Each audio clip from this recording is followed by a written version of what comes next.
Yeah, wait a minute, get it how you live it. 10 toes in when we standing on business. I'm a big stepper, underground methods. Top notch hoes, get the most, nothing little. Assalamualaikum warahmatullahi wabarakatuh. Baik, kembali lagi dengan kami kelompok 3 mata kuliah Pancasila. Kami akan menjelaskan tentang tenaga kerja asing yang beredar di Indonesia. Maka daripada itu, izinkan kami untuk menjelaskan materi kami yang berjudul tenaga kerja asing. Maka daripada itu, see you next, goodbye. Big stepper, underground methods. Top notch hoes, get the most, nothing little. Teman-teman, perkenalkan nama saya Muhammad Nazarudin dengan NIM 2410223. Di sini saya akan membahas terkait dengan masuknya TKA di Indonesia. Jadi, sejarah masuknya TKA di tenaga kerja asing di Indonesia tidak dapat dipisahkan dari masa penjajahan pada tahun 1887, yang dimana pada masa tersebut tenaga kerja Indonesia dikirim ke berbagai negara penjajah seperti Belanda, Suriname, dan Kaledonia. Aturan penggunaan tenaga kerja asing di Indonesia diatur dalam 48 Undang-Undang Kewarganegaraan pasal 42 sampai dengan pasal 49 ayat 1 menyatakan bahwasanya setiap pemberi kerja tertulis dari mana mengerjakan tenaga kerja asing.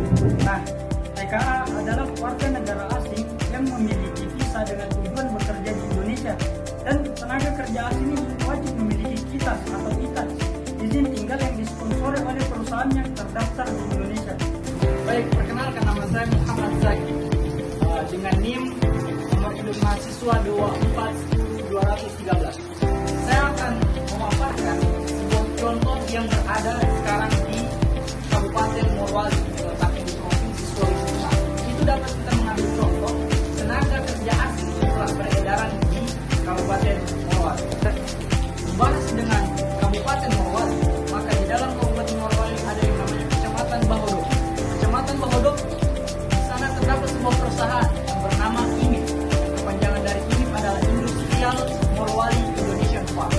Yang ada di dalamnya sebuah perusahaan yang membangun tentang nikel, yang memproduksi nikel dan batu bara. Adapun jumlah tenaga kerja asing di Morowali berjumlah 66.000 orang yang semuanya berasal dari negeri Cina. Ini dapat kita simpulkan bahwa dengan adanya tenaga kerja asing membuat para warga lokal menjadi terkecil dan bahkan ada yang terbuang atas itu. Adapun pro dan kontra tentang tenaga kerja asing yang berada di Indonesia akan dibahas oleh kawan saya selanjutnya. Nama saya Zarakila dengan NIM 241020008. Baik, terkait dengan tenaga kerja asing di Indonesia, hal ini tentunya menuai pro dan kontra di kalangan masyarakat dikarenakan dampak positif dan dampak negatif yang timbul dari adanya tenaga kerja asing di Indonesia. Mengenai dampak positif, yang pertama, tenaga kerja asing yang ada di Indonesia dapat mentransfer teknologi dan keterampilan kepada tenaga kerja yang lokal. Yang kedua, perusahaan dapat mengisi kekosongan di bidang tertentu. Namun dampak negatif dari adanya tenaga kerja asing di Indonesia juga perlu diperhatikan, dikarenakan yang pertama, adanya tenaga kerja asing di Indonesia itu dapat membuat persaingan dengan tenaga kerja lokal.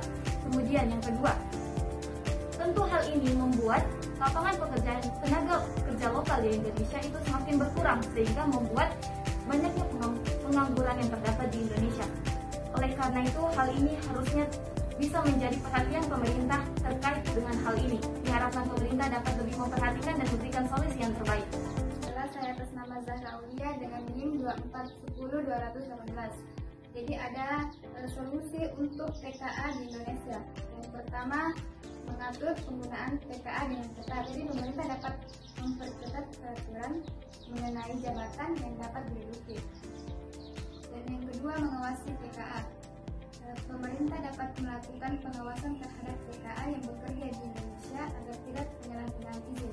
Dan yang ketiga, meningkatkan kualitas TKA di Indonesia. Jadi pemerintah dapat mengadakan praktik kerja bagi para tenaga kerja. Dan yang keempat, mengasah potensi dan keterampilan. Tenaga kerja di Indonesia dapat mengasah potensi dan keterampilan dengan sesuai bidang agar untuk memperkuat mental di dunia kerja serta meningkatkan dan memperluas tenaga kerja. Bismillah, perkenalkan nama saya Nila Gitira Sofia.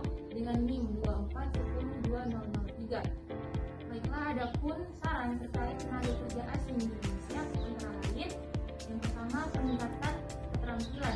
Salah satu tujuan utama adalah untuk mentransfer teknologi dan juga keterampilan bagi tenaga kerja lokal. Oleh karena itu perlu adanya perusahaan yang mendorong untuk menyediakan tempat latihan kerja bagi pekerja Indonesia agar mampu menggantikan posisi TKA dalam jangka panjang. Yang kedua adalah peningkatan pengawasan. Pengawasan terhadap keberadaan TKA harus dilakukan agar mengetahui bahwa mereka bekerja sesuai dengan izin. Tujuannya adalah untuk menghindari praktik ilegal. Baik, itu pembahasan dari kami tentang materi tenaga kerja asing di mata kuliah Pancasila. Lebih dan kurangnya kami mohon maaf. Wassalamualaikum warahmatullahi wabarakatuh. See you next video.